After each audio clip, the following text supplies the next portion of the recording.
24 March વિશ્વ ક્ષય દિવસ.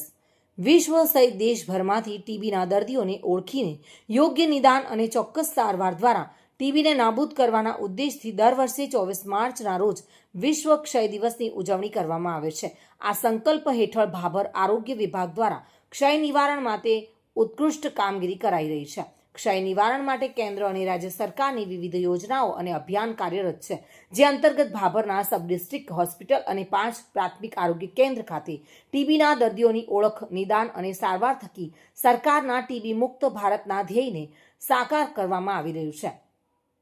આજે કૃષ્ણા નર્સિંગ કોલેજ અને તાલુકા આરોગ્ય કચેરી દ્વારા ભાભરમાં લોક જાગૃતિ લાવવા માટે રેલીનું આયોજન કરાયું હતું અને ત્યારબાદ કૃષ્ણા નર્સિંગ કોલેજ ખાતે નર્સિંગના વિદ્યાર્થીઓ દ્વારા લોક જાગૃતિ માટે નાટક દ્વારા લોકોમાં ટીબી પ્રત્યે રહેલી અંધશ્રદ્ધા દૂર કરવા અને સમયસર સારવાર લેવા માટે નાટક રજૂ કરવામાં આવ્યું હતું.